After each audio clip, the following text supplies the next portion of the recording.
Hey guys, welcome back to Andy's Dinosaur Reviews, and today we have a brand new, well, I guess it's been out for a few weeks or a month or so, but we've got the Godzilla X Kong, the new Empire Giant Shimo.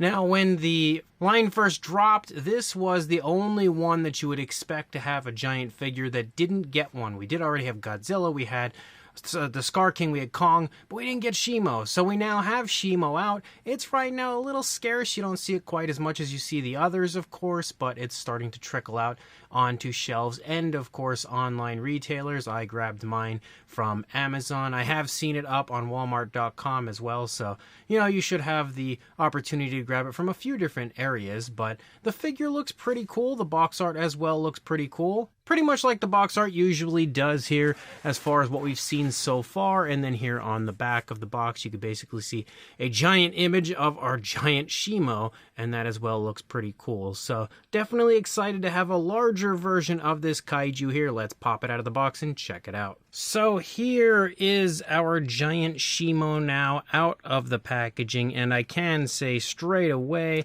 you know, with it first out of the packaging, it does look super impressive and really quite nice.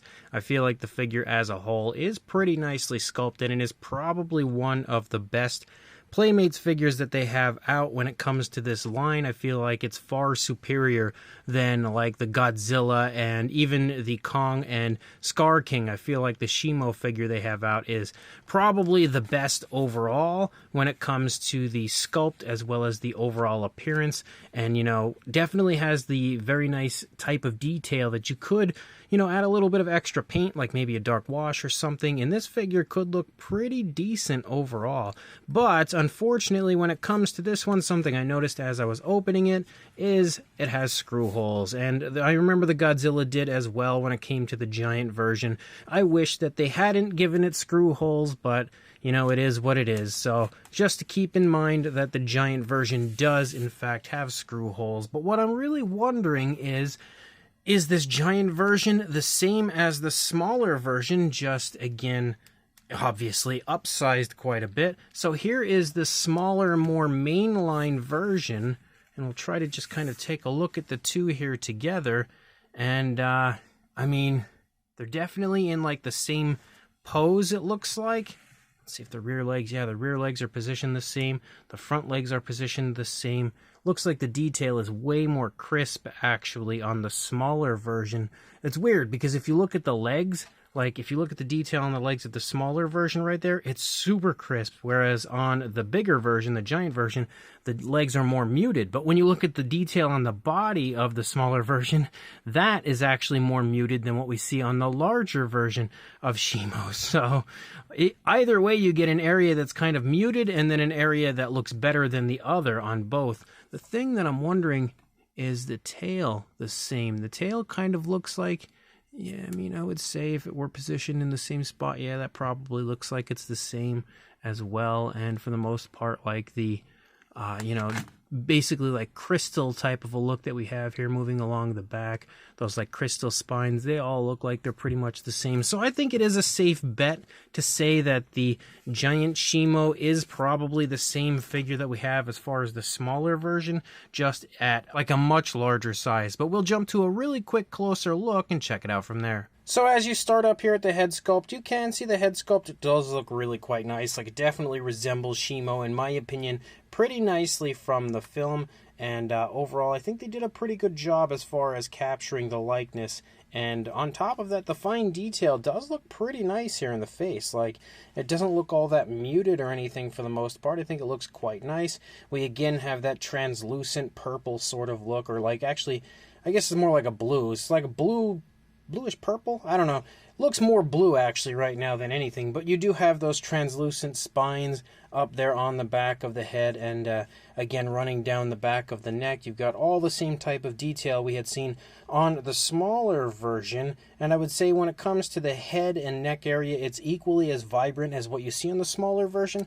I don't think they've really done a whole lot as far as that goes to like really update it or make it look any better. The inside of the mouth still looks as generic as it gets, as we only have a really goofy looking tongue painted in there, and there's no real detail outside of that through the inside of the mouth. The teeth are again painted with a yellowish tone, and they look at least a little bit better, I think, than the teeth did on the smaller one, because they're probably a little bit easier to paint considering they're a bit larger. The eye is basically a blue dot, similar to what we saw on the smaller version. The articulation in the neck is up and down, which you can see, and I cracked it there for a minute there because it was a little stiff, but you can see again a swivel as well. No left or right movement.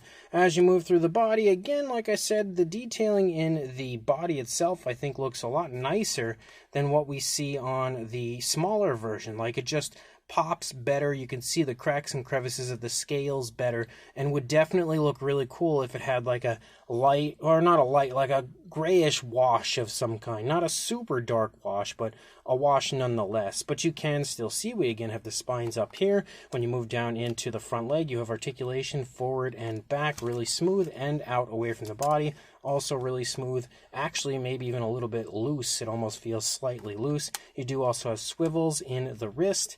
Again, no actual nail paint or anything for the claws. And then as you move back, again, same articulation for the rear leg, forward and back. Oh, doesn't come out away from the body though. And then you also have the swivel in the ankle. Again, no nail paint back here. No variation of color at all through the course of the body. You don't see any alternate tones of color for the underside or anything. And then you lead out here. You again have the tail, left and right, up, down. Can pretty much move everywhere.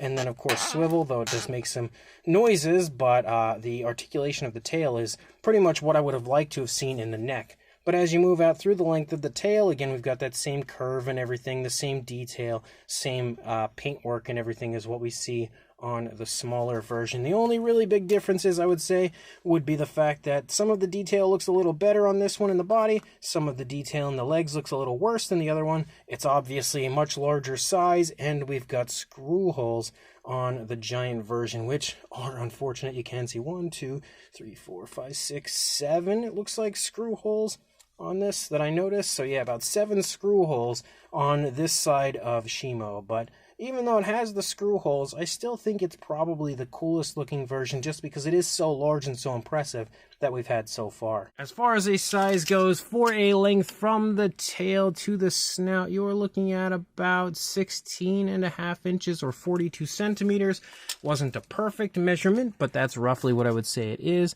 And then about 8.25 inches or around 21 centimeters to the tallest spine on the back. For a size comparison, we of course have the usual comparison suspects with Mr. Papo T-Rex, the Attack Pack Colovosaurus, Robert Muldoon, and the Collect A Human Being, which you can see very clearly everything here is a lot smaller. And then one more comparison with Giant Shimo next to the standard sized Shimo, showing you again a massive increase in size between the two. And then here is a comparison that tells quite a story as far as whether or not they scale up correctly to each other, because you can see the Scar King is massive next to Shimo, telling you that clearly these are not to scale with each other. They're basically just, you know, in whatever size range they chose, just a good bit larger than previously released. And then as you can see, same case for the Godzilla. The giant Godzilla is a lot larger, actually, than Shimo, and doesn't look like Godzilla would have had such a big time battle with Shimo if he were this much smaller than Godzilla. So again, very clearly showing you that the sizes are not to scale with each other. Unfortunately, I don't have the Giant Kong. I never picked that one up, but you know, hopefully these other giant figures next to this Shimo have helped to give you a pretty good idea of the size. So this brand new Playmates Giant Shimo, again from Godzilla X Kong, the New Empire, is pretty cool. It's definitely not incredible, but pretty cool. Like I said, I feel like it's just overall the best looking Shimo we've had, even if it does look just like the other Shimos, only because the figure is so much more impressive now that you see it in a larger scale. It just looks so much cooler, and the detail in the body pops a little bit nicer. Like, if I had to choose between the detail popping in the legs or the detail popping in the primary body, like the torso, I would go with the torso every single time, and we have that here with this version. The legs, like I said, are definitely a bit muted in comparison to the smaller, more mainline version, but the figure as a whole just looks a little bit better as far as the detail goes in the body. And it honestly shows you how nicely detailed the Playmates figures really are. Unfortunately, when they actually create these figures, it looks like the details sometimes gets lost a bit, but the original sculpts do look like they're pretty highly detailed, and you can see that on this Shimo. It is unfortunate that we do have screw holes on the other side. Definitely takes away from the figure a good bit, but if you look at it from its right side only, it is a pretty nice looking figure. There isn't much when it comes to paintwork. Of course, you only have like that bluish, purplish sort of tone running along the tail, and then of course, you know, the spines and stuff, but you also have a blue eye, a weirdly painted, cheap-looking pink tongue, and then the teeth. Outside of that, you only have the white coloration of the body, no painted nails, no variation of color at all. That's really about it as far as that goes. Some pretty fun articulation, but it's nothing new. It's the same articulation we had on the smaller version. So overall, it's a pretty cool figure, and if you haven't acquired it to add to your Godzilla collection quite yet, I would say definitely search it out. It should be showing up soon in Walmarts and stuff. I have heard of people finding it at Target, but of course you can also buy it online. I will include a link in the description to where I purchased it on Amazon if you want to go that route as well. But one way or another, it's a pretty cool figure, just nothing groundbreaking, but definitely worth picking up if you ask me. So make sure you do that, of course, and like, comment, and subscribe, and I will see you in the next review. Thanks for watching.